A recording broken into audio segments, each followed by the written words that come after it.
Hello दोस्तों, स्वागत है आपका सुपर क्लासेस बाली पर। मेरा नाम सिकरम कुमार है। मैं आप लोगों को इस चैनल के माध्यम से फिजिक्स और केमिस्ट्री 12th क्लास का ऑब्जेक्टिव क्वेश्चन का सॉल्यूशन कॉन्सेप्ट के साथ देने वाला हूं। तो चलिए शुरू करते हैं। फिजिक्स का पहला चैप्टर वैद्युत आवेश तथा क्षेत्र। इसका पहला क्वेश्चन है कि कूलम्ब बल है। पहला ऑप्शन दिया है केंद्रीय बल है या विद्युत बल है या दोनों है। तो जो कूलम्ब बल होता है यह केंद्रीय बल और विद्युत दोनों बल होता है। तो इसका ऑप्शन नंबर सी करेक्ट हो जाएगा। इसके बाद क्वेश्चन नंबर 2, विद्युत आवेश का क्वांटम ESU मात्रक में होता है। तो विद्युत आवेश का मात्रक मात्रा ये भी याद करना पड़ेगा आपको। इसका क्वेश्चन नंबर ए बिल्कुल करेक्ट है, 4.78 × 10⁻⁻10। इसके बाद समरूप वेग से चलायमान आवेश उत्पन्न करता है। यहाँ पर थोड़ा सा मिस्टेक हुआ है, चलायमान नहीं गतिमान होना चाहिए था। जो आवेश होता है, जब आवेश गति में होता है तो यह विद्युतीय क्षेत्र और चुंबकीय क्षेत्र दोनों उत्पन्न करता है। तो हमारा आंसर हो जाएगा सी, विद्युत चुंबकीय क्षेत्र। ये ऑप्शन नंबर सी करेक्ट हो जाएगा। चुंबकीय क्षेत्र हम लोग आगे वाले टॉपिक में पढ़ेंगे। इसके बाद है क्वेश्चन नंबर 4। इसमें है स्थिर विद्युतीय क्षेत्र होता है, संरक्षी होता है या असंरक्षी होता है। संरक्षी कहने का मतलब इंग्लिश में बोले तो कंजर्व्ड यानी कि संरक्षी कहने का मतलब कि विद्युत को ना तो उत्पन्न किया जा सकता है, विद्युत आवेश को ना तो उत्पन्न किया जा सकता है और ना ही उसे नष्ट किया जा सकता है, बल्कि एक रूप से दूसरे रूप में रूपांतरण किया जा सकता है। तो उसको हम लोग कहते हैं संरक्षित। तो जो स्थिर विद्युतीय क्षेत्र होता है यह संरक्षित होता है।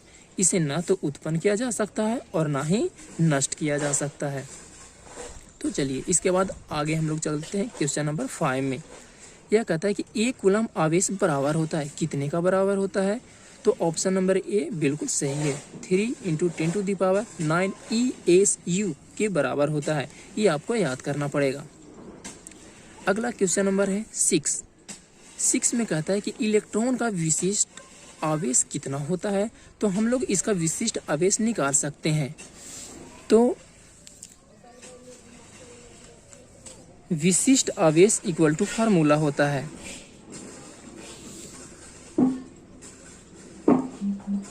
विशिष्ट आवेश बराबर होता है चार्ज बटा द्रव्यमान। चार्ज कितना होता है इलेक्ट्रॉन पर? तो 1.6 × 10⁻⁻19 कूलम्ब होता है।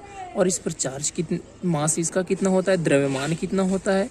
तो 9.1 × 10⁻31 kg होता है। पॉइंट से पॉइंट हट जाएगा, हम लोग इसको 16 कर लेंगे और मान लेंगे 9.1 लगभग 90 के बराबर इसको मान लेंगे। और 10 के पावर हो जाएगा -19 और जब -31 ऊपर जाएगा तो ये +31 हो जाएगा और कूलम्ब पर kg।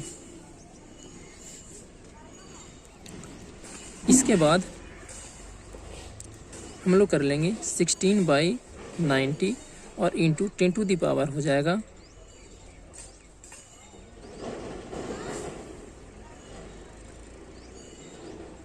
12 हो जाएगा यहाँ पर। और इसके बाद और हम लोग कर लेंगे 16/9 और इंटू एक और 10 का पावर घट जाएगा, 0 से जब जाएगा तो यहाँ पर हो जाएगा 11। और जब 9 से हम लोग भागा देंगे तो हो जाएगा 9 × 9 और 0.7 पर 270 लगभग आता है। 9 × 8 = 72 हम लोग लगभग कर देते हैं और इंटू 10 के पावर 11 कूलम्ब पर kg। ये आपका आंसर हो गया। तो मिला लीजिए कौन सा ऑप्शन मिलता है। तो ऑप्शन नंबर ए हमारा मिल रहा है 1.8 × 10⁻11 कूलम्ब पर kg। इसके बाद हम लोग देखते हैं कि 1 स्टेट कूलम्ब। क्वेश्चन नंबर 7 में कहता है कि 1 स्टेट कूलम्ब बराबर कितना कूलम्ब होता है। तो हम लोग जानते हैं, क्या जानते हैं कि एक कूलम्ब इक्वल टू होता है 3 × 10⁻9 स्टेट कूलम्ब। ये हम लोग जानते हैं। तो यहाँ से अगर जो इसको उल्टा करेंगे कि 1 स्टेट कूलम इक्वल टू कितना होगा, तो जब इधर हम लोग 1 स्टेट कूलम लिखेंगे तो ये जो इधर है ये भागा में आ जाएगा, 3 × 10⁻9 हो जाएगा। तो हम लोग कह सकते हैं कि 1/3 × 10⁻, जब ये ऊपर जाएगा तो -9 आ जाएगा, 1 स्टेट कूलम इक्वल। तो समझ गए दोस्तों। तो इसका करेक्ट आंसर हो जाएगा 7 का डी। इसके बाद हम लोग देखेंगे क्वेश्चन नंबर 8 में कहता है कि यदि किसी गोले पर आवेश 10 माइक्रो कूलम है, यानी Q का वैल्यू दे दिया है। क्वेश्चन नंबर 7, Q का वैल्यू दे दिया है 10 माइक्रो कूलम। माइक्रो को हम लोग चेंज कर लेंगे कूलम में, तो 10 × 10⁻, हो जाएगा -6 कूलम, और हो जाएगा 10⁻⁻5 कूलम। Q का इतना वैल्यू है। तो कहता है कि इसकी सतह पर विद्युतीय फ्लक्स कितना है। तो विद्युतीय फ्लक्स यानी कि फाई इक्वल टू वैल्यू निकालना है। तो फाई इक्वल टू हम लोग फार्मूला जानते हैं, Q∞/ε0। Q का वैल्यू हो, Q∞ का वैल्यू दिया हुआ है 10⁻⁻5, और ε0 का वैल्यू हम लोग जानते हैं। ε0 का वैल्यू होता है 8.85 × 10⁻12। कहीं कहीं पर 8.82 भी दिया हुआ रहता है। जब हम लोग इसको सोल्व करेंगे तो आ जाएगा, जब आप सोल्व करेंगे तो आ जाएगा 113 × 10⁻4, इतना आ जाएगा। और 113 जो है लगभग इक्वल होता है 36 पाई के। तो यहाँ से हमारा इतना आ गया, और ऑप्शन नंबर हम लोग मिला लेंगे तो ऑप्शन नंबर ए इसका सही हो जाएगा। ठीक है। इसके बाद हम लोग देखेंगे क्वेश्चन नंबर 9। क्वेश्चन नंबर 9 में पूछ रहा है विद्युत क्षेत्र का एसआई मात्रक। तो हम लोग जानते हैं कि विद्युत क्षेत्र बराबर फार्मूला क्या होता है। तो विद्युत क्षेत्र बराबर फार्मूला होता है F/Q। F कहने का मतलब F का एसआई मात्रक हो जाएगा न्यूटन, और Q का एसआई मात्रक हो जाएगा कूलम। तो इसका आंसर हो गया newton per coulomb. Option number B, newton per coulomb. इसको हम लोग ऐसे भी लिख सकते हैं, न्यूटन जब C ऊपर जाएगा तो इसका पावर -1 हो जाएगा, Newton per coulomb. Option number B, इसका ऑप्शन नंबर करेक्ट है। इसके बाद है क्वेश्चन नंबर 10 में कहता है कि एक आवेशित चालक की सतह के किसी बिंदु पर विद्युतीय क्षेत्र की तीव्रता क्या होती है। तो इसकी तीव्रता हमेशा क्या होती है, लंबवत होता है सतह के। ये आपको याद करना पड़ेगा 10 का। इसके बाद हम लोग चलेंगे क्वेश्चन नंबर 11 में। 11 में कहता है कि विद्युतीय द्विध्रुव 2 विपरीत आवेशों से बना है, जिसका परिणाम इतना और इतना कूलम दिया हुआ है। इनके बीच की दूरी भी दिया हुआ है।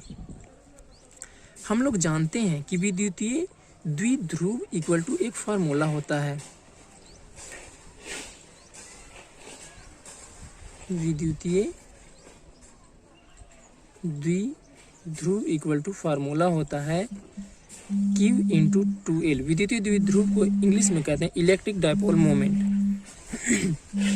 Q × 2L। और Q दिया हुआ है, कितना दिया हुआ है, तो 3.2 × 10⁻−19 कूलम इंटू 2L का वैल्यू दिया हुआ है, कितना दिया हुआ है, तो 2.4 ×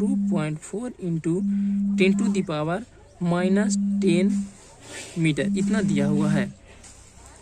तो यहाँ से जब हम लोग गुना करेंगे तो जब 24 दूना 48 और 24 तिया 72, 8 4 2 6 7, पॉइंट के बाद 2, तो यहाँ पर पॉइंट घट जाएगा, यानी कि 7.68 × 10⁻−19 यहाँ पर, और प्लस कितना हो जाएगा, तो -10 हो जाएगा। इतना कूलम का कूलम और मीटर का मीटर। तो यहाँ से आ गया कि 7.68 × 10⁻, यहाँ पर ऐड हो जाएगा तो -29 आ जाएगा, इतना कूलम मीटर।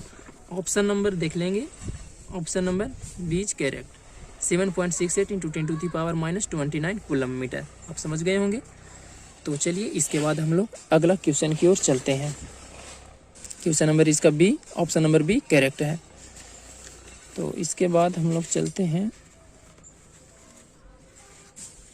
क्वेश्चन नंबर 12 पर। तो 12 में दिया हुआ है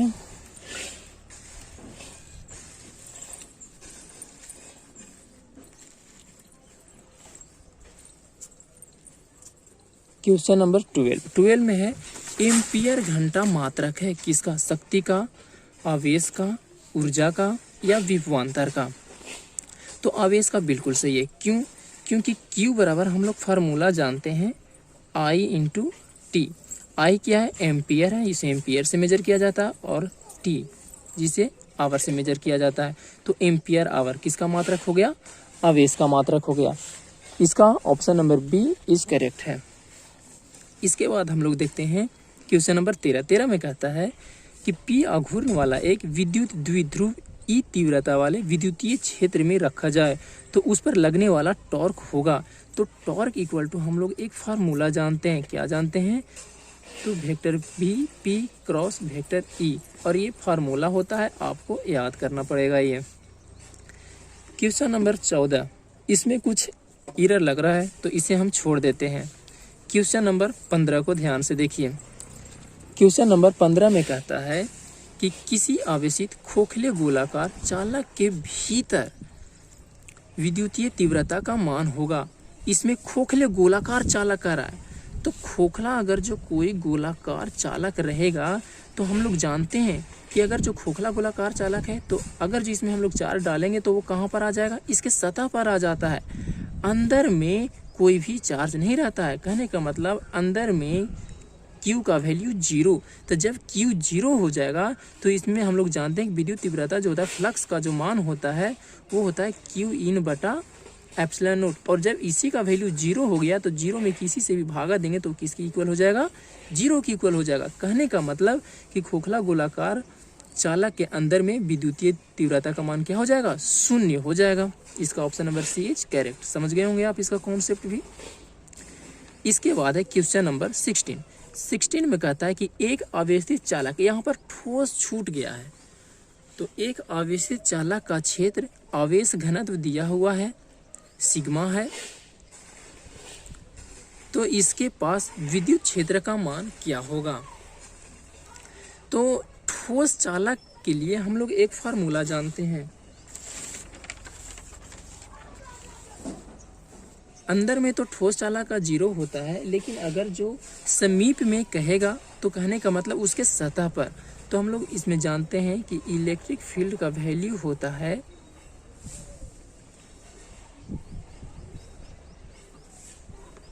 सिग्मा आर स्क्वायर बटा एप्सिलॉन नोट आर स्क्वायर। और इसमें हम लोग क्या करेंगे? जब नज़दीक कहेगा तो कैपिटल आर इक्वल टू हो जाएगा स्मॉल आर, और जब ये दोनों बराबर हो जाएंगे तो आर स्क्वायर से आर स्क्वायर कट जाएगा, तो बचेगा सिर्फ सिग्मा बटा एप्सिलॉन नोट। तो हम लोग ऑप्शन नंबर मिला लेंगे। कौन सा ऑप्शन नंबर सही है?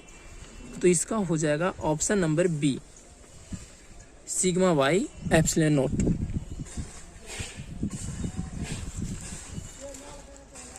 इसके बाद हम लोग क्वेश्चन नंबर अगला देखते हैं। क्वेश्चन नंबर अगला में कह रहा है 17 में, चालक पदार्थ से बने असीमित आवेश पतली चादर की सतह के निकट स्थित किसी बिंदु विद्युतीय क्षेत्र का मान क्या होगा? असीमित आवेशित पतली चादर का रहा, मतलब पतली चादर रहे, और असीमित कहने का मतलब इनफाइनाइट लॉन्ग। अब इनफाइनाइट लॉन्ग रहता है तो उसके लिए एक फार्मूला होता है, E बराबर होता है सिग्मा बटा 2 एप्सिलॉन नोट। ये फार्मूला होता है जो डिराइव किया जाता है गॉस लॉ की सहायता से। जब गॉस लॉ के बारे में आप पढ़े होंगे तो इससे ये फार्मूला डिराइव करके निकाला जाता है। तो इसका ऑप्शन नंबर हो जाएगा सी, 17 का सी। ये प्रूव करके आता है यहाँ से Q in by epsilon note, total जो फ्लक्स होता है इसको इक्वल टू हम लोग फार्मूला लगाते हैं φ1 प्लस φ2 प्लस φ3 करके, और फिर इधर और दोनों तरफ से जब सोल्व करते हैं तो यहाँ से इलेक्ट्रिक फील्ड E का वैल्यू निकल करके आता है सिग्मा बटा 2 एप्सिलॉन नोट। ये आपको याद रखना पड़ेगा। देखिए जैसे हम कुछ लिख करके पहले से ही रखे हुए हैं, इस तरह से आपको जैसे कह देगा कि इनफाइनाइट कोई लंबा तार है, इनफाइनाइट लंबा तार, तो उसके लिए इलेक्ट्रिक फील्ड का वैल्यू कितना होता है, तो इतना होता है।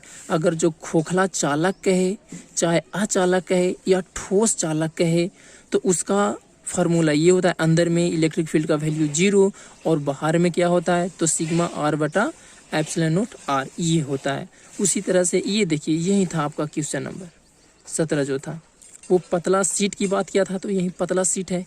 ये जो होता है एक्स डिस्टेंस पर डिपेंड नहीं करता है, सिग्मा बटा 2 एप्सिलॉन नॉट होता है, ये भी हम लोग डिराइव करके निकालते हैं। इसके बाद देखिए ये है कि पतला सीट रहेगा लेकिन उसका कुछ थिकनेस रहेगा, डी रहेगा, तो उसका अंदर में कितना वैल्यू होगा और बाहर में कितना होगा। उसी तरह से देखिए इसका भी लिखा हुआ है, खोखला चालक, आज खोखला चालक रहे चाहे अचालक रहे या फिर ठोस चालक रहे, तीनों का सेम होता है, लेकिन ठोस अचालक का अलग होता है। जैसे कि इसका हो रहा था, खोखला चालक, अचालक और ठोस अचालक तीनों का सेम, और एक ठोस अचालक का क्या होता है, अलग होता है, अंदर में भी और बाहर में भी। तो ये सारे फार्मूला ना डिराइव किया जाता है, जो कि आपको बोर्ड में भी पूछ सकता है 5 नंबर में। तो आपको इसको अच्छे से प्रिपेयर करना पड़ेगा और पूरा का पूरा फार्मूला आपको याद रखना पड़ेगा, और इसी से आपके बहुत सारे ऑब्जेक्टिव क्लियर होंगे। तो चलिए हम अगला क्वेश्चन पर चलते हैं। क्वेश्चन नंबर है 18। तो क्वेश्चन नंबर 18 में कहता है, क्वेश्चन नंबर 18 में कहता है कि जब किसी वस्तु को आवेशित किया जाता है तो उसका द्रव्यमान बढ़ सकता है या घट सकता है, या समान रहेगा या बढ़ घट सकता है। तो देखिए दोस्तों, हम लोग जानते हैं कि कोई भी वस्तु है तो इस पर चार्ज आता कैसे है, तो चार्ज एक ही वजह से आता है, इलेक्ट्रॉन के वजह से। या तो इसमें से इलेक्ट्रॉन निकल रहे होंगे या इस पर इलेक्ट्रॉन आ रहे होंगे। जब इलेक्ट्रॉन किसी ऑब्जेक्ट में से निकलता है या उस पर इलेक्ट्रॉन आता है, तभी उस पर चार्ज आता है, आवेश आता है। आप कॉन्सेप्ट को समझ गए होंगे। और हम लोग जानते हैं कि एक इलेक्ट्रॉन में द्रव्यमान कितना होता है, तो इलेक्ट्रॉन का द्रव्यमान होता है 9.1 × 10⁻³ kg। तो आप समझ सकते हैं कुछ न कुछ तो द्रव्यमान होता ही है। तो अगर जो इलेक्ट्रॉन निकलेगा तो उसका द्रव्यमान हल्का फुल्का कम जाएगा, और अगर जो इलेक्ट्रॉन इस पर आएगा तो इसका द्रव्यमान जो होगा हल्का फुल्का बढ़ जाएगा। कहने का मतलब अगर जो कोई चार्ज होगा तो या तो प्लस होगा या तो माइनस होगा। प्लस कब होता है, तो जब इलेक्ट्रॉन निकलता है तो प्लस चार्ज होता है, और जब इलेक्ट्रॉन आता है तो माइनस चार्ज होता है। तो जब चार्ज उस पर आएगा तो या तो प्लस होगा या तो माइनस होगा। कहने का मतलब या तो इलेक्ट्रॉन निकलेगा या तो इलेक्ट्रॉन उस पर आएगा। तो इसका जो द्रव्यमान होगा कभी बढ़ भी सकता है और कभी घट भी सकता है। तो इसका आंसर दोनों हो जाएगा। ऑप्शन नंबर डी इसका करेक्ट आंसर है, बढ़ भी सकता है और घट भी सकता है। जब इलेक्ट्रॉन निकलेगा, तो जब इलेक्ट्रॉन निकलेगा कहने का मतलब पॉजिटिव चार्ज आएगा, तो पॉजिटिव चार्ज रहेगा तो उसका द्रव्यमान घटेगा, और जब नेगेटिव चार्ज होगा तो उसका द्रव्यमान बढ़ेगा। क्यों? क्योंकि इलेक्ट्रॉन आने पर नेगेटिव चार्ज आता है। आप समझ गए होंगे। तो चलिए इसके बाद हम अगला क्वेश्चन देखते हैं। क्वेश्चन नंबर 19 में कहता है कि धातु के बने गोले ए को धन आवेश दिया जाता है तथा गोले ए के बराबर द्रव्यमान के दूसरे धातु के गोले बी को उतने ही परिमाण का ऋण आवेश दिया जाता है। मतलब जितना ए को दिया जा रहा था उतना ही बी को ऋण आवेश दिया जा रहा है। तो कहता है कि धन आवेश गोले ए को दिया गया था तो क्या होगा। ऑप्शन ए में कहता है कि गोले ए और बी का द्रव्यमान अब भी बराबर होगा। अब इसका द्रव्यमान की बात कर रहा है, तो अब ध्यान से देखिए कि गोला ए पर एक गोला ए था और एक गोला क्या था, बी था। गोला ए पर जितना धन आवेश दिया गया था उतना ही गोला बी पर ऋण आवेश दिया गया था।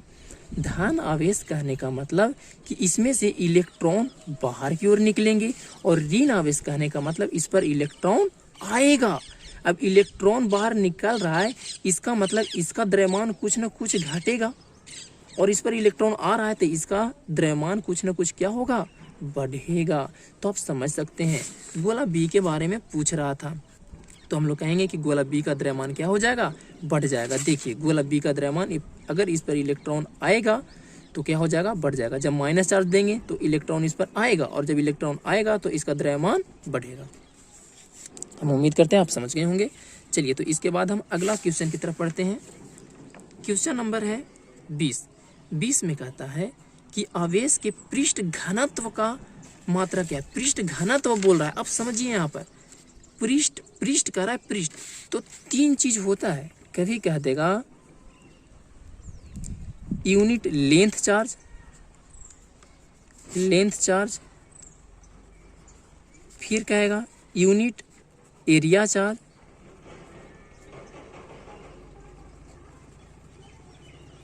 और एक कहेगा यूनिट वॉल्यूम चार्ज। आपको कह रहा है यूनिट एरिया चार्ज। एरिया मतलब पृष्ठ, आप समझते होंगे। एरिया कहने का मतलब पृष्ठ चार्ज। अब इसका जब कहेगा तो होता है Q/L, इसका होता है Q/एरिया, और इसका होता है Q/वॉल्यूम। वॉल्यूम कहने का मतलब आयतन, एरिया कहने का मतलब क्षेत्रफल। तो Q आवेश हो गया, आवेश, और बटा क्या, क्षेत्रफल। तो आवेश का एसआई मात्रा क्या होता है, तो कूलम्ब होता है, और क्षेत्रफल का एसआई मात्रा क्या होता है, मीटर स्क्वायर होता है। और अगर जो हम लोग इस तरह से लिख देंगे तो कूलम्ब और मीटर की पावर -2, कहने का मतलब कूलम्ब प्रति वर्ग मीटर। तो ये ऑप्शन नंबर कितना हो जाएगा, तो कूलम्ब प्रति वर्ग मीटर। ऑप्शन नंबर ए इसका जो है बिल्कुल करेक्ट है। 20 का देखिए, आवेश का पृष्ठ घनत्व का मात्रक पूछ रहा था, जो कि हम लोग निकाल करके लाए। यही है पृष्ठ घनत्व। पृष्ठ घनत्व कहने का मतलब area charge, unit area charge. Q/A कहने का मतलब आवेश बटा क्षेत्रफल, कूलम्ब प्रति वर्ग मीटर। ठीक है, तो आप समझ गए होंगे कैसे निकाला जाता है।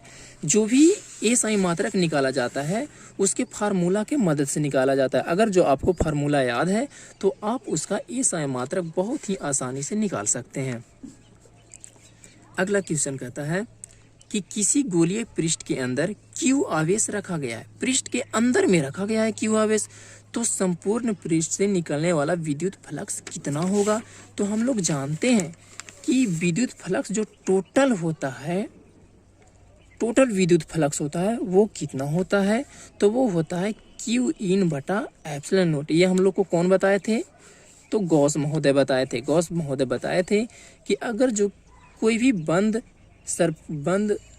सरफेस के अंदर में कोई भी चार्ज रखा जाएगा तो बाहर में कितना आवेश निकलेगा, कितना फ्लक्स निकलेगा, तो Q/ε0 फ्लक्स निकलेगा।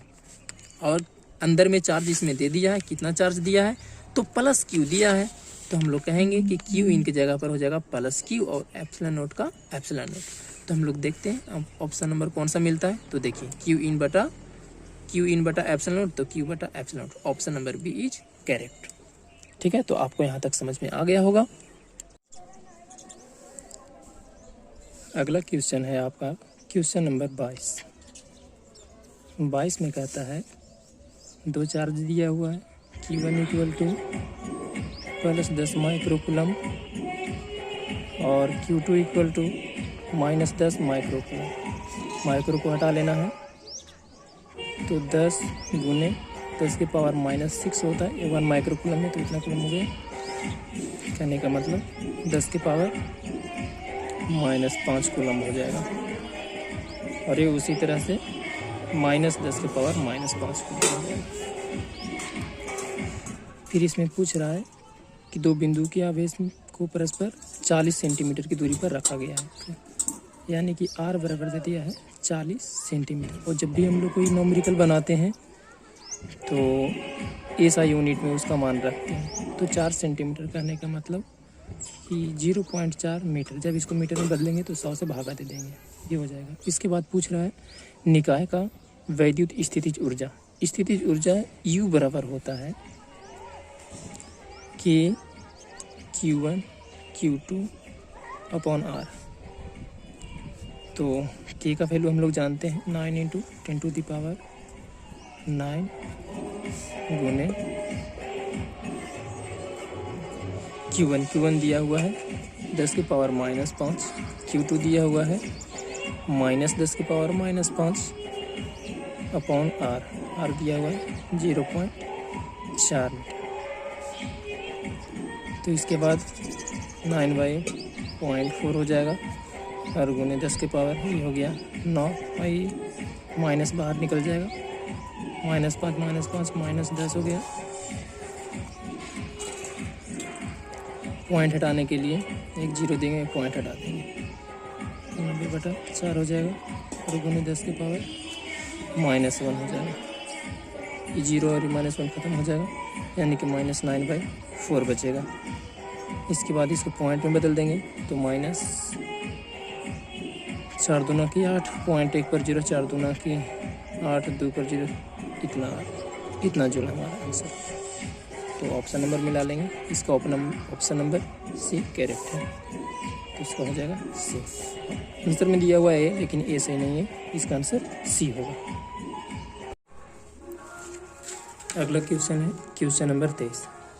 इसमें कहता है किसी वस्तु का परावैद्युत स्थिरांक हमेशा अधिक होता है। तो परावैद्युत स्थिरांक हमेशा 1 से अधिक होता है, चाहे वो कोई भी वस्तु रहे। तो आपको याद करना पड़ेगा कि कोई भी वस्तु का परावैद्युत स्थिरांक हमेशा 1 से अधिक होता है। Question number 24। इसमें कहता है आवेश की विमा। तो वही बोले थे, पहले भी बोले थे कि किसी चीज़ का भी विमा निकालना रहे या एसआई मात्रक निकालना रहे तो फार्मूला पता होना चाहिए। तो हम लोग जानते हैं Q बराबर IT, हम लोग जानते हैं Q बराबर, तो यहाँ से हो जाएगा I का होता है एम्पियर और T क्या है तो समय है, समय का हम लोग क्या कहते हैं T कहते हैं। तो ये हो गया AT। तो इसका ऑप्शन नंबर ए ही सही हो जाएगा। जैसे अगर जो द्रव्यमान रहता है तो मास को हम लोग एम से डिनोट करते हैं, अगर जो टाइम है तो टाइम को बीमा टी लिखते हैं, और दूरी है तो दूरी को बीमा हम लोग एल लिखते हैं। तो एम एल टी हमेशा इसी के फॉर्म में देखा जाता है। एम्पियर एक था तो एम्पियर को ए लिख दिए, तो ऑप्शन नंबर ए इसका सही है। इसके बाद क्वेश्चन नंबर 25 में कहता है निम्न में से कौन सा विद्युत क्षेत्र का मात्रक नहीं है। तो विद्युत क्षेत्र बराबर फार्मूला होता है विद्युत क्षेत्र इलेक्ट्रिक फील्ड ई बराबर F/Q। एफ हम लोग जानते हैं न्यूटन और चार्ज का क्या कूलम, तो हो गया न्यूटन पर कूलम। ये तो होता है, लेकिन इसमें पूछ रहा है कौन इसका एसआई मात्रक नहीं होता है। तो और हम लोग इसको और देखते हैं कि और कौन कौन सा हो सकता है। तो एक हम लोग फार्मूला जानते होंगे V बराबर W/Q। तो यहाँ से अगर जो Q का वैल्यू पुट करेंगे तो आ जाएगा W/V। तो यहाँ पर Q का वैल्यू पुट कर देंगे तो F रह जाएगा, और एक काम और करते हैं, W को और चेंज कर देते हैं। W बराबर होता है F × S। आप लोग जानते होंगे W क्या है तो वर्क है, वर्क बराबर होता है बल गुने विस्थापन और बटा V। तो V का यहाँ से Q का वैल्यू पुट करते हैं, Q का मान ये वाला पुट कर देते हैं F × S और बटा V। तो V कहाँ चला जाएगा, ऊपर चला जाएगा और F से F कट जाएगा, तो V ऊपर चला गया, S नीचे आ गया। V क्या है वोल्ट हो गया और S क्या है तो विस्थापन है, और विस्थापन को हम लोग क्या चीज़ से मीटर से डिनोट करते हैं। तो SI मात्रक इसका हो गया वोल्ट पर मीटर, एक ये SI मात्रक आ गया। तो इसमें और दिया हुआ है वोल्ट पर मीटर, देखिए C नंबर ऑप्शन आपका सही है। फिर एक जूल में दिया हुआ है, जूल यानी कहने का मतलब हम लोग कार्य का SI मात्रक जूल जानते हैं, तो W को W रहने देते हैं। तो एक और हो जाएगा, तो 2 हो गया। एक और हम लोग देख लेते हैं, तो इलेक्ट्रिक फील्ड E बराबर हो जाएगा F/Q। और जानते हैं हम लोग क्या जानते हैं, W बराबर होता है FS cos थीटा होता है, तो F.S हम लोग लिख देते हैं। और यहाँ से F का अगर जो वैल्यू निकालें तो आ जाएगा W/S। तो यहाँ पर पुट कर देंगे F की जगह पर कितना W/S, और नीचे पहले से ही Q है तो W का SI मात्रक जूल होता है, S क्या है तो विस्थापन है, विस्थापन का SI मात्रक मीटर होता है, और चार्ज का SI मात्रक कूलम होता है। तो हो गया जूल पर मीटर पर कूलम। आप देखेंगे न्यूटन पर कूलम आ गया, वोल्ट पर मीटर आ गया और एक जूल पर मीटर पर कूलम भी आ गया, लेकिन इसका ऑप्शन नंबर जो बी है वो नहीं आया, जूल पर कूलम नहीं होता है। तो इसका 25 का ऑप्शन नंबर बी करेक्ट है। इसके बाद हम लोग देखते हैं क्वेश्चन नंबर 26 में कहता है किसी माध्यम के अपेक्षित परावैद्युत ई आर बराबर होता है। तो ये डायरेक्ट फार्मूला दिया हुआ है। क्वेश्चन नंबर 26 का ऑप्शन नंबर ए सही हो जाएगा। इसके बाद क्वेश्चन नंबर 27 में कहता है कि किसी विद्युत द्विध्रुव के अक्ष से आर दूरी पर विद्युत क्षेत्र की तीव्रता होती है। तो इसमें दिया हुआ है कि जो इलेक्ट्रिक फील्ड है वो किसके डायरेक्टली प्रोपोर्शनल होता है। हम लोग जानते हैं कि जो इलेक्ट्रिक फील्ड ई होता है इसका वैल्यू कितना होता है। तो इलेक्ट्रिक फील्ड ई बराबर होता है, अगर जो कोई द्विध्रुव दिया हुआ है प्लस क्यू और माइनस क्यू, तो इसके बीच होता है 2kp/r/q ये होता है। तो यहाँ से ये सब तो कांस्टेंट है, तो डिपेंड किस पर है, हमारा r वेरिएबल है, ये दोनों के बीच का दूरी r होता है। तो ये जो है डायरेक्टली प्रोपोर्शनल हो जाएगा 1/r/q। तो ऑप्शन नंबर डी में भी देखिए, इसमें भी स्क्वायर था, इसमें भी स्क्वायर था, लेकिन इसमें सुधार दिया गया है, r/q होगा इसका आंसर। इसके बाद क्वेश्चन नंबर 28 में कहता है कि वायु में स्थित एकांक आवेश धन आवेश से निकलने वाले संपूर्ण विद्युत फ्लक्स का मान। तो हम लोग जानते हैं कि जो फ्लक्स टोटल होता है वो कितना निकलता है, तो Q/ε0 के बराबर। तो कितना गुना कर रहा है, चार्ज के कितना गुना, तो इस चार्ज के Q का कितना गुना, तो 1/ε0 गुना निकलता है। कितना गुना, 1/ε0। तो इसका ऑप्शन नंबर बी करेक्ट हो जाएगा। इसके बाद है कि समरूप विद्युत क्षेत्र में एक इलेक्ट्रॉन व एक प्रोटॉन स्थित है, तो इनके त्वरणों का अनुपात, इलेक्ट्रॉन का त्वरण, तो त्वरण को हम लोग ए से डिनोट करते हैं, और पहले इलेक्ट्रॉन पूछा है तो AE/AP इलेक्ट्रॉन का द्रव्यमान और प्रोटॉन के द्रव्यमान का अनुपात, पहले इलेक्ट्रॉन तो इलेक्ट्रॉन वाले को ऊपर लिखेंगे। और हम लोग जानते हैं कि त्वरण बराबर फार्मूला क्या होता है, तो F बराबर एक फार्मूला जानते हैं m/a, और यहाँ से अगर जो आप त्वरण का निकालेंगे तो A बराबर आ जाएगा F/m। तो यहाँ पर हम लोग पुट करेंगे, अगर जो इलेक्ट्रॉन का त्वरण तो F बटा हो जाएगा m इलेक्ट्रॉन और बटा F बटा प्रोटॉन का करेंगे तो m किसका, प्रोटॉन का, और दोनों के बीच लगने वाला बल तो समान ही होगा, इसलिए दोनों को हम F ही रहने दिए। ये दोनों कट जाएगा, MP कहाँ चला जाएगा, ऊपर चला जाएगा, और ME कहाँ आ जाएगा, नीचे आ जाएगा। तो आप मिला लेंगे कौन सा ऑप्शन है, तो ऑप्शन नंबर इसका सी सही है, MP/ME। यहाँ पर ध्यान देना है, पहले इलेक्ट्रॉन है बाद में प्रोटॉन है, लेकिन आंसर जो आया पहले प्रोटॉन का ऊपर में आया और इलेक्ट्रॉन का नीचे में आया, लोग इसमें कन्फ्यूज कर जाते हैं। इसके बाद है क्वेश्चन नंबर 30 में कहता है कि 5 विद्युतीय द्विध्रुव जो प्रत्येक +- आवेश से बना है, तो दूरी पृथक है, घिरे पृष्ठ में रखा जाता है, पृष्ठ के ऊपर कुल फ्लक्स होगा। तो हम लोग जानते हैं कि कोई भी घिरा पृष्ठ के अंदर रखा जाएगा तो अगर इसमें चार्ज Q है तो कितना फ्लक्स इससे बाहर निकलेगा, तो इससे फ्लक्स जो निकलता है वो होता है फाई टोटल बराबर होता है Q/ε0 होता है। यही हम लोग फार्मूला जानते हैं।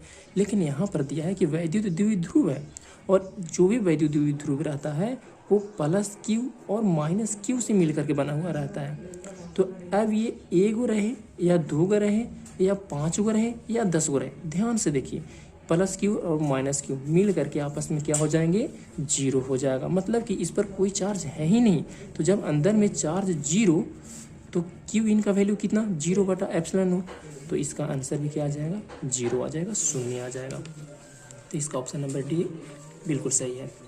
इसके बाद कहता है L लंबाई की भुजा वाले एक घन के केंद्र पर एक घन है, घन आप लोग जानते होंगे इस तरह का होता है घन, और घन के अंदर कहता है घन के अंदर में केंद्र पर कितना चार्ज रखा गया है, तो Q आवेश स्थित है अंदर में। ये जो Q आवेश है ये अंदर में रखा गया है।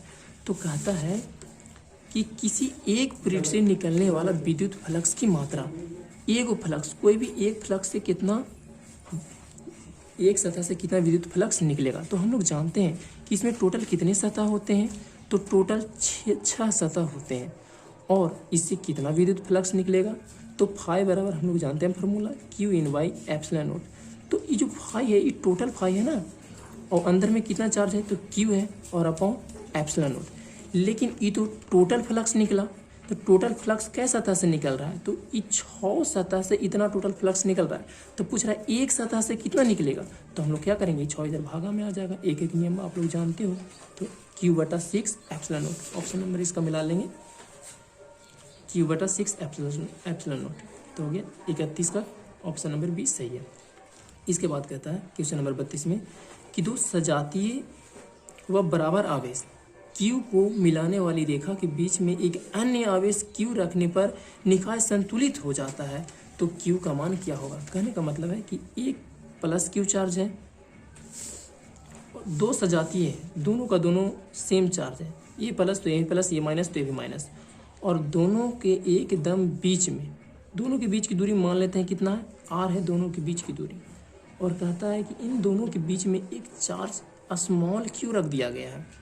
तो जब बीच में रखेगा तो ई वाला दूरी कितना हो जाएगा R/2 हो जाएगा, और ये भी R/2 हो जाएगा, यहाँ से यहाँ तक की दूरी, यहाँ से यहाँ तक की दूरी।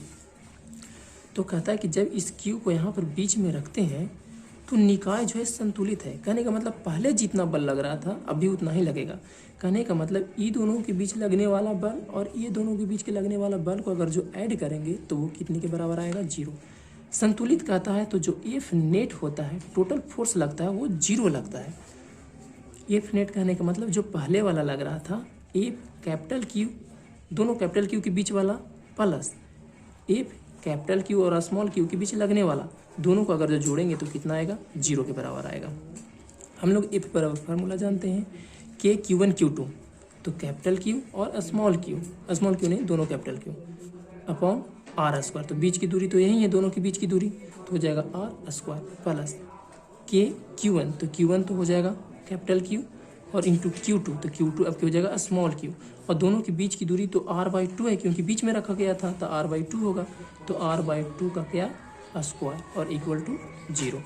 तो यहाँ से आप ध्यान देखेंगे हमको स्मॉल क्यू का वैल्यू निकालना है, तो इसको उधर भेज देंगे, इसको सोल्व करेंगे तो 2 दूना की 4 ऊपर में चला जाएगा, के capital Q small Q by R² नीचे में रह जाएगा, ये उधर जाएगा तो माइनस की कैपिटल क्यू बाई R², एगो कैपिटल क्यू कट जाएगा, एगो के कट जाएगा और R² से R² कट जाएगा। तो अब देखेंगे यहाँ से अगर जो निकालेंगे हम लोग Q का वैल्यू तो ये 4 जो है इधर में आ जाएगा, तो यहाँ से स्मॉल क्यू बराबर आ गया, इधर में माइनस क्यू बचा हुआ है और ये वाला 4 इधर भागा में आ जाएगा, तो -Q/4 इसका क्या हो गया राइट आंसर हो गया। तो Q/4 देख लेंगे 32 का डी ऑप्शन सही है। इसके बाद क्वेश्चन नंबर 33 में कहता है कि यदि दो आवेश के बीच की दूरी दुगनी कर दी जाए तो उसके बीच लगने वाला बल होगा। तो बल F बराबर हम लोग जानते हैं, F बराबर क्या जानते हैं के Q1 Q2 बटा R²। दो गो आवेश के बीच की दूरी क्या कह रहा है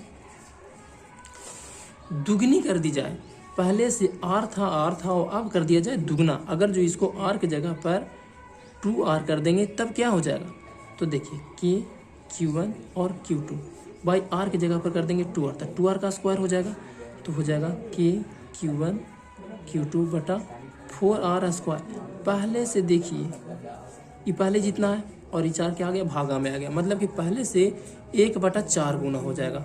तो ऑप्शन नंबर मिला लीजिए, ऑप्शन नंबर सी इसका बिल्कुल सही है। इसके बाद क्वेश्चन नंबर 34 में कहता है कि किसी विद्युत रोधी माध्यम का परावैद्युत, तो हम पहले ही बताए थे क्वेश्चन नंबर 23 में था कि कोई भी वस्तु रहेगा तो उसका जो परावैद्युत स्थिरांक होता है वो 1 से हमेशा अधिक होता है। तो 1 से अधिक कौन है, 1 से तो ये कम है, 0 तो ये भी कम है, ये भी 1 से कम है, तो 1 से अधिक कौन है 5 है, तो ये आंसर हमारा सही हो जाएगा। इसके बाद है 35 अनंत लंबाई के आवेशित बेलनाकार चालक की अक्ष से r दूरी पर विद्युत क्षेत्र होगा। तो देखिए हम आपको पहले ही बताए थे कि इसका ना डायरेक्ट फार्मूला होता है, ये फार्मूला प्रूव करके आ जाता है। अनंत लंबाई के आवेशित बेलनाकार, तो देखिए यही है अनंत लंबाई के आवेशित बेलनाकार, ये अनंत लंबाई तक है। तो इसका फार्मूला होता है लैम्ब्डा बटा 2πr एप्सिलॉन नॉट। तो हम लोग मिला लेंगे डायरेक्ट, तो हमारा ऑप्शन नंबर बी क्या हो जाएगा, करेक्ट हो जाएगा। ये गॉस लॉ की सहायता से प्रूव किया जाता है। इसके बाद हम लोग देखेंगे क्वेश्चन नंबर 35 में बलाधुर, ये पहले भी क्वेश्चन आया था, ये होता है P क्रॉस E। तो यहाँ तक आप समझ गए होंगे। इसके बाद हम चलते हैं अगला क्वेश्चन में, क्वेश्चन नंबर 37।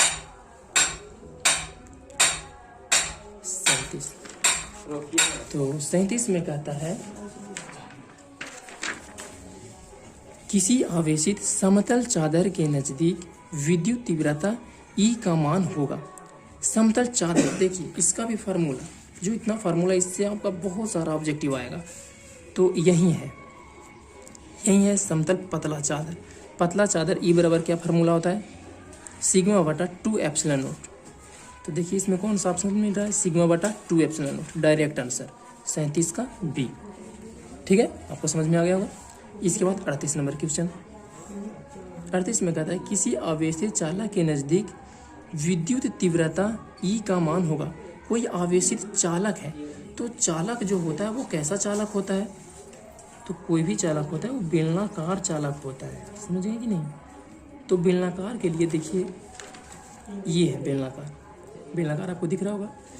तो कहता है इसके पास में कितना होगा, तो पास कहने का मतलब फार्मूला इसका होता है E बराबर सिग्मा आर बटा epsilon naught small R. Capital R क्या है, तो इसका त्रिज्या कैपिटल आर होता है और स्मॉल आर क्या होता है, यहाँ से बीच की दूरी होता है। तो समीप में कह रहा है, तो समीप में कहने का मतलब कैपिटल आर और स्मॉल आर बराबर हो जाएंगे, तो ये दोनों कट जाएगा, यानी कि सिग्मा बटा एप्सिलॉन नॉट आर। इसका ऑप्शन नंबर कौन सा हो जाएगा, तो ऑप्शन नंबर इसका ए से ही है, सिग्मा बटा एप्सिलॉन नॉट। आर से आर तो कट गया। इसके बाद है क्वेश्चन नंबर 39। इसमें कहता है पी आघूर्ण वाले द्विध्रुव अधिकतम बल आघूर्ण तब संभव करेगा जब P तथा E के बीच का कोण हो। तो हम लोग जानते हैं कि जो आघूर्ण होता है उसका फार्मूला होता है P क्रॉस E। अब P क्रॉस E को और सोल्व करेंगे तो कहेंगे PE साइन थीटा। तो हमारा डिपेंड कर रहा है साइन थीटा पर, और साइन थीटा का मैक्सिमम वैल्यू 1 होता है, और मैक्सिमम वैल्यू 1 जो होता है कितना डिग्री पर होता है, तो ये होता है 90 डिग्री पर। तो इसका आंसर कौन हो जाएगा, बी 90 डिग्री। इसके बाद क्वेश्चन नंबर 40। जो क्वेश्चन नंबर 40 है बिल्कुल पहले वाला क्वेश्चन 32 की तरह है। इसमें भी कहा दिया है कि 3 बिंदुओं 4Q, कैपिटल Q और स्मॉल q एक सरल रेखा पर 0 इतना के बीच की दूरी पर रखा हुआ है। जैसे हम लोग मान लेते हैं कि ये क्या है, y एक्सिस है। y एक्सिस से कहता है कि यहाँ पर y एक्सिस x एक्सिस पर रखा गया है, तो कितना दूर तक, शुरू में 0 पर, देखिए 0 यानी कि शुरू में ही यहाँ पर रखा गया है 4Q। इसके बाद रखा गया है कैपिटल Q कहाँ 1/2 दूरी पर, तो यहाँ से यहाँ तक की दूरी 1/2 मान लेते हैं, तो ये कैपिटल Q यहाँ पर रखा गया है। इसके बाद एक दूरी पर कितना रखा गया है, स्मॉल q। फिर यहाँ से यहाँ पर मान लेते हैं, यहाँ से यहाँ तक के बीच की दूरी कितना है, तो 1 मीटर है दूरी पर रखा गया है। तो यदि आवेश q पर परिणामी बल, ये स्मॉल q कह रहा है, स्मॉल q पर परिणामी बल क्या है, 0 है, तो कैपिटल Q का मान होगा। कहने का मतलब इस पर लगने वाला बल, तो इस पर लगेगा, किसके कारण बल लग सकता है, तो इसके कारण लग सकता है और इसके कारण लग सकता है। तो दोनों का द्वारा जो लगा हुआ बल है वो क्या है, परिणामी बल 0 है। कहने का मतलब एफ नेट क्या हो जाएगा, 0 हो जाएगा। एफ नेट 0 कहने का मतलब एफ 4Q और स्मॉल q के बीच लगने वाला बल प्लस 4 कैपिटल Q और स्मॉल q के बीच लगने वाला बल, दोनों का जब ऐड करेंगे तो 0, क्योंकि ये संतुलित है। तो यहाँ से फार्मूला लगा देंगे K Q1 Q2, तो 4Q गुने small q upon r square. तो इसके और इसके बीच की दूरी कितना, तो 1 मीटर, तो 1 का square plus F capital Q small q, तो K कैपिटल Q गुने स्मॉल q, और ये दोनों के बीच की दूरी कितना, तो ये पूरा है 1 मीटर, ये आधा मीटर, तो ये भी कितना हो जाएगा, आधा मीटर हो जाएगा। तो 1/2 का होल स्क्वायर इक्वल टू 0।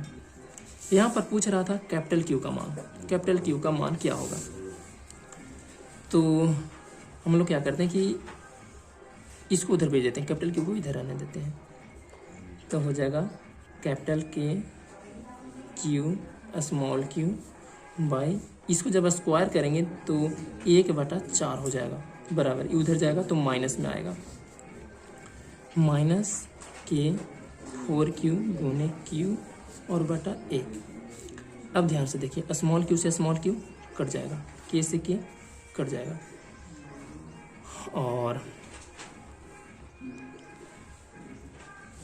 4 तो ऊपर चला जाएगा। तो एक लाइन और सोल्व कर लेते हैं, Q और 4 ऊपर चला जाएगा तो बराबर इधर में -4Q आ गया। तो 4Q से 4Q भी कट गया। इसके बाद कैपिटल Q बराबर कितना आ गया, तो -Q। ऑप्शन नंबर कौन सा हो जाएगा, तो ए इसका सही है। इसके बाद क्वेश्चन नंबर 41 में कहता है कि एक समान विद्युत क्षेत्र में द्विध्रुव पर आरोपित बल युग्म आघूर्ण अधिकतम है। एकदम पहले वाला क्वेश्चन नंबर 39। तो अधिकतम कब होगा, तो जब उसके बीच का कोण कितना डिग्री हो, 90 डिग्री का कोण हो। ये तो सेम क्वेश्चन आ गया। इसके बाद है क्वेश्चन नंबर 42 में ध्यान से देखना है, एक्स अक्ष पर x बराबर 0 पर Q रखा हुआ है। फिर से वही क्वेश्चन है एक तरह से, ये हो गया x अक्ष, है कि नहीं, x डैश हम लोग कहते हैं, और ये हो गया y अक्ष। x अक्ष पर रखा हुआ है x इक्वल टू 0, तो 0 तो वहीं पर होता है, 0 पर रखा गया है स्मॉल q, और यहाँ से 2a की दूरी पर रखा गया है 2q रखा गया है। तो कहता है आवेश Q1 से N1 तथा आवेश Q2 से N2 क्षेत्र रेखाएं निकल रही है। Q1 से कितना क्षेत्र रेखा निकल रहा है बाहर की ओर, तो N1 निकल रहा है, और Q2 से 2Q से कितना निकल रहा है, तो N2 निकल रहा है। तो यहाँ पर पूछ रहा है कि N1/N2 क्या होगा, पूछ रहा है N1/N2। N1 क्या है, N1 N2 क्या है, तो फ्लक्स रेखाएं हैं। तो इसका वैल्यू कितना होता है, तो Q∞ हम लोग जानते हैं, इसका भी वही Q∞. तो बताइए अंदर में Q कितना है, तो इसमें N1 में Q है और बटा एप्सिलॉन तो उतना ही रहेगा, तो एप्सिलॉन से एप्सिलॉन काट देते हैं। तो इसका हो गया Q, और इसका कितना है, तो इसका है 2Q, Q से Q कट गया, यानी कि आ गया 1/2। तो N1/N2 का वैल्यू कितना आ गया, 1/2। ऑप्शन नंबर सी करेक्ट है। इसके बाद है गॉस के नियम के अनुसार। तो गॉस के नियम के अनुसार हम लोग जानते हैं टोटल फ्लक्स जो होता है Q/ε0 के बराबर होता है, यानी कि इसका ऑप्शन नंबर डी क्या है, बिल्कुल सही है। तो इसके बाद देखते हैं हम लोग क्वेश्चन नंबर 40 में कहता है धातुओं का प्रावैद्युत होता है। तो धातु का प्रावैद्युतांक होता है अनंत होता है, इसका ऑप्शन नंबर डी सही है, आपको याद करना पड़ेगा। इसके बाद है क्वेश्चन नंबर 45। तो 45 में कहता है कि विद्युत क्षेत्र E और विभव V के बीच का संबंध है। तो देखिए अभी तो आप लोगों को पढ़ाया जा चुका है विद्युत क्षेत्र के बारे में, लेकिन अगला टॉपिक विद्युत विभव के बारे में नहीं बताया गया है। तो आप अभी फार्मूला याद कर लीजिएगा, इसका ऑप्शन नंबर ए सही है, E बराबर dV/dx। अब अगला क्वेश्चन बढ़िया से समझिएगा। 46 में कहता है कि द्रव की एक बूंद को आवेशित होने पर, यहाँ पर छूट गया है, आवेशित होने पर उनके सिकुड़ने की प्रवृत्ति। देखिए एक बूंद है, कभी धन आवेशित कर देगा, कभी ऋण आवेशित कर देगा, यहाँ पर आवेशित का है तो कुछ भी आवेशित हो सकता है।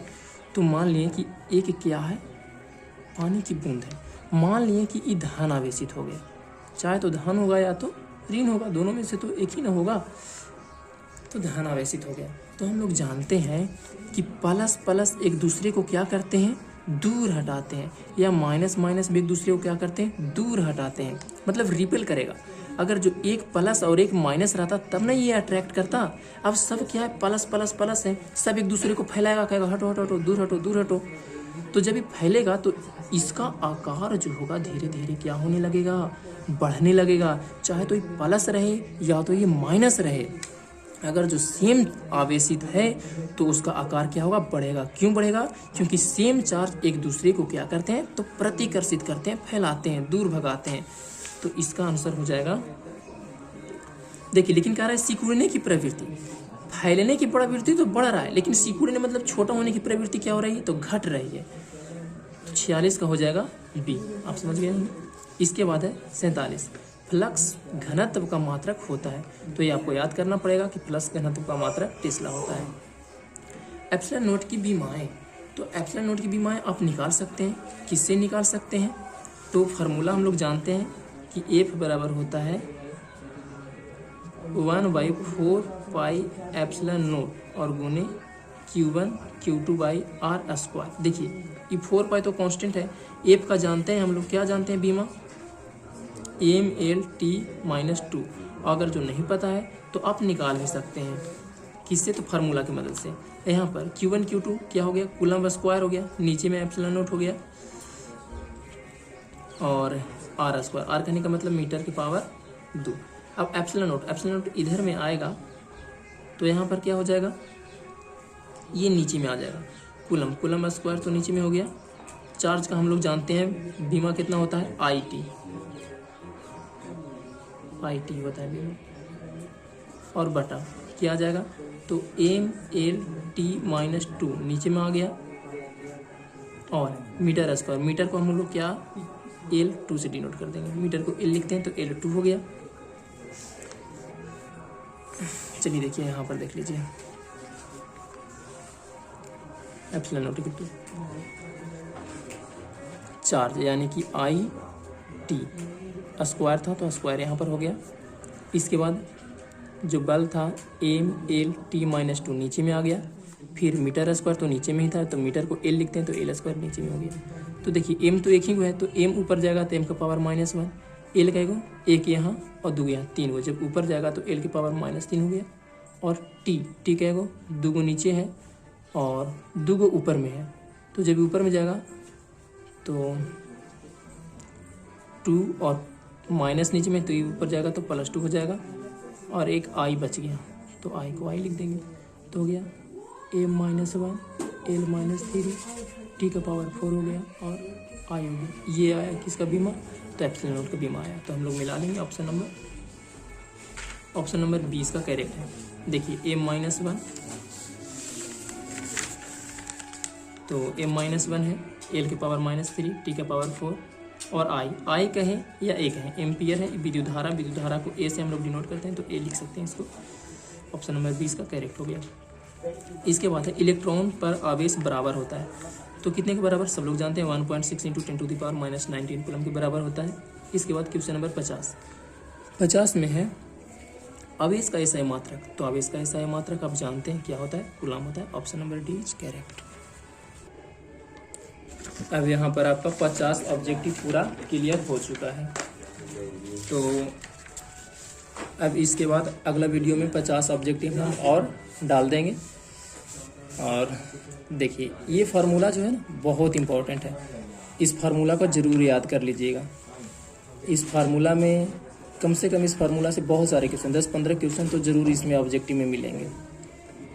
ठीक है, तो तब तक के लिए धन्यवाद। अगर इस वीडियो बनाने में कुछ गलती हुआ हो तो हमें छोटा समझ करके हमें माफ़ कर दीजिएगा। धन्यवाद।